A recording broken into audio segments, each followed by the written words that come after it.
Vous aimez l'histoire juive ? Retrouvez Liana Gurfinkel dans Un jour notre histoire sur Studio Kalita, c'est tous les matins, pour découvrir ensemble les événements et les personnages qui ont fait notre histoire.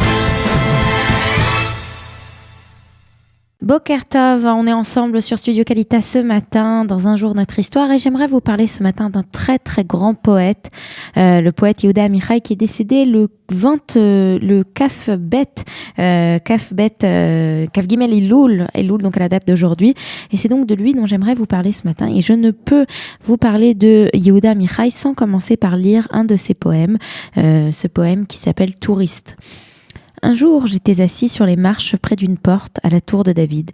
J'avais posé mes 2 lourds paniers à mes côtés. Un groupe de touristes entourait leur guide et je devins leur point de repère. Vous voyez cet homme avec les paniers ? Juste à droite de sa tête, il y a une voûte datant de l'époque romaine. Juste à droite de sa tête, mais il s'en va.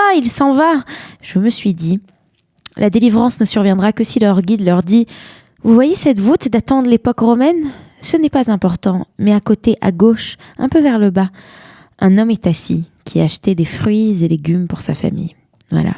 Yehuda Amichai, je pense que dans cette poésie, on peut découvrir véritablement ce poète qui était né donc en Allemagne, qui a fait son alia tout petit garçon à l'âge de 12 ans, qui a appris l'hébreu comme, non pas comme sa langue maternelle, mais comme une langue apprise, qui a dompté l'hébreu et qui l'a transformé en une magnifique langue qu'il a utilisée donc dans toutes ces poésies. Je viens de vous lire cette première poésie, je vais vous raconter son histoire et puis on reparlera un petit peu à la fin de sa poésie à nouveau.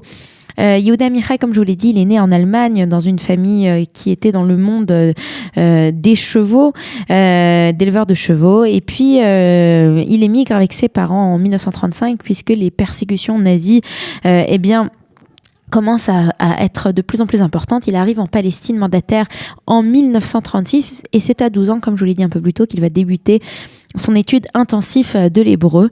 Il va prendre le nom de Yehuda Amichai, puisque en Allemagne il s'appelait Ludwig Pfeffer, et avec cette idée donc de Amichai, mon peuple vit. Il va faire des études littéraires et religieuses. Il va ensuite s'engager dans la brigade juive de l'armée britannique pendant la Seconde Guerre mondiale, et puis il va rejoindre un peu plus tard le Palmach durant la guerre d'indépendance et fera partie de l'unité du Negev. Il va ensuite être plutôt connu puisqu'il va commencer à rédiger des poésies. Il sera très influencé dans sa forme poétique par l'influence anglo-saxonne comme Dylan Thomas, Auden, et c'est dans ses poésies il commence très rapidement à se faire connaître. Il se fait connaître d'abord puisqu'il étudie pendant longtemps la Bible et il commence à rédiger des poésies qui racontent l'histoire biblique sous un autre angle, sous un angle poétique. Il va être très rapidement connu comme le poète de Jérusalem. Il va publier son premier recueil de poésie en 1955, recueil qui s'appelle Aujourd'hui et autres jours, puis un second en 58, et en quelques années il a véritablement un succès populaire. Il va écrire quelques nouvelles, des pièces de théâtre, des romans, mais il faut dire que tout le monde aime surtout ses poésies.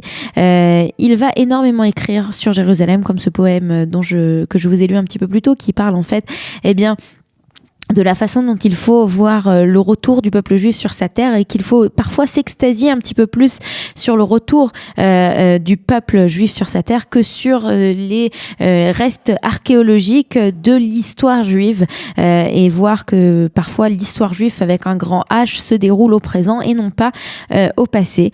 Avec cet hébreu, il écrit avec une douce tristesse, une joie indéfinissable. Il réussit à esquisser des motifs triviaux de la vie quotidienne, la douceur de vivre en Israël, la banalité de la situation réelle, des guerres vécues et des stigmates qui sont bien réels. Et donc, il va énormément écrire. Il a été traduit en plusieurs langues, entre autres en français, et il a été véritablement reconnu dans le monde entier pour sa poésie.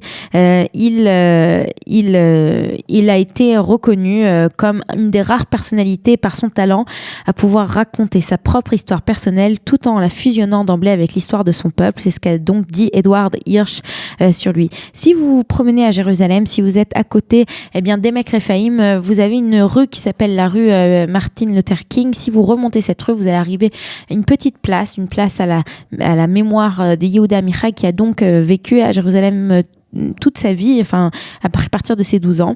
Et donc, c'est de lui dont je voulais vous parler, qu'il est décédé un 22 septembre, un Kaf Gimel, Elul 2000 à Jérusalem. Il est enterré aujourd'hui au cimetière de Sanedria. C'était donc de Yehuda Amichai dont je voulais vous parler ce matin. On se retrouve demain pour un autre épisode, pour un autre chapitre d'Un jour notre histoire. Bonne journée. Vous aimez l'histoire juive ? Retrouvez Liana Gurfinkel dans Un jour notre histoire sur Studio Kalita. C'est tous les matins pour découvrir ensemble les événements et les personnages qui ont fait notre histoire.